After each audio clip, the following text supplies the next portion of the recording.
লোকসভা নির্বাচনে বিজেপি একক সংখ্যাগরিষ্ঠতা না পাওয়ার পাশাপাশি অনেক আলোচিত প্রার্থী হয়ে যাওয়ার মতো ঘটনাও ঘটেছে। এবার ভোটে পরাজিত হয়েছে বিজেপি প্রার্থী স্মৃতি ইরানি।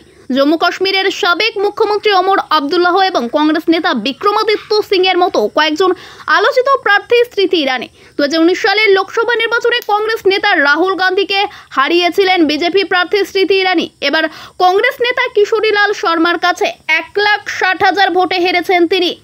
বিক্রমাদিত্য সিং বিজেপির টিকিটে প্রথমবার নির্বাচনে প্রতিদ্বন্দ্বিতা কঙ্গনা রনৌতের কাছে হেরেছেন কংগ্রেস নেতা বিক্রমাদিত্য সিং।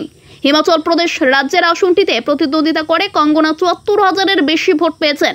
বিক্রমাদিত্য সিং হিমাচল প্রদেশের 6 বারের মুখ্যমন্ত্রী প্রয়াত বীরভদ্র সিং এর বর্তমান পার্লামেন্ট সদস্য প্রতিভা সিং এর ছেলে। Omar Abdullah Jammu and Kashmir national conference নেতা ওমর আবদুল্লাহ স্বতন্ত্র প্রার্থী আব্দুল রশিদ শেখের কাছে পরাজিত হয়েছেন। জম্মু কাশ্মীরের সাবেক মুখ্যমন্ত্রী আবদুল্লাহ 2 লাখের বেশি ভোটে হেরেছেন।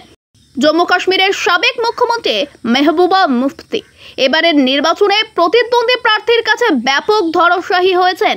Jammu and Kashmir national conference দলের নেতা মিয়া আলতাফ আহমেদের কাছে 2,80,000-এরও বেশি ভোটে হেরেছেন। রাজীব চন্দ্রশেখর তিরুবনন্তপুরম লোকসভা আসনে হাড্ডাহাড্ডি লড়াই হবে বলে আগেই আভাস পাওয়া গিয়েছিল। সেখানে বিজেপি প্রার্থী রাজীব চন্দ্রশেখর কংগ্রেস প্রার্থী শশী থারুরের মধ্যে মূল লড়াইটা হয়েছে। ভোট গণনার শুরুর দিকে চন্দ্রশেখর এগিয়ে থাকলেও পরে লাগাম টেনে ধরেন শশী থারুর। শেষ পর্যন্ত কেরালার ওই আসনটিতে 16,000-এর বেশি ভোটে জয়ী হয়েছেন থারুর। কে সুরেন্দ্রন বিজেপি প্রার্থী কে সুরেন্দ্রন ওয়েনাড আসনে প্রতিদ্বন্দ্বিতা করে ব্যাপক ধরাশায়ী হয়েছে। তার প্রতিদ্বন্দ্বিতা ছিলেন কংগ্রেস নেতা রাহুল গান্ধী এবং ভারতের কমিউনিস্ট পার্টির প্রার্থী অ্যানি রাজা। নির্বাচনে রাহুল 6,40,000-এর বেশি ভোট পেয়ে জয়ী হয়েছেন। 1,41,000 ভোট পেয়ে তৃতীয় অবস্থানে আছেন সুরেন্দ্রন।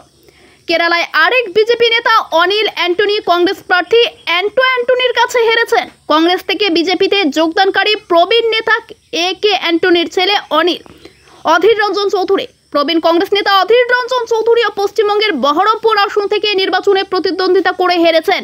ক্রিকেটার থেকে রাজনীতিবিদ বনে যাওয়া তৃণমূল কংগ্রেস প্রার্থী ইউসুফ পাঠানের কাছে 85,022 ভোটে হেরেছেন তিনি।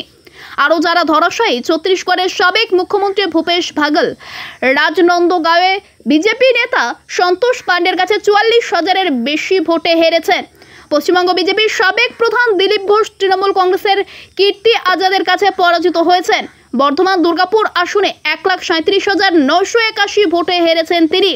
মধ্যপ্রদেশের সাবেক মুখ্যমন্ত্রী কমলনাথের ছেলে কংগ্রেস নেতা নকুলনাথ ছিন্দওয়াড়া আসনে হেরেছেন।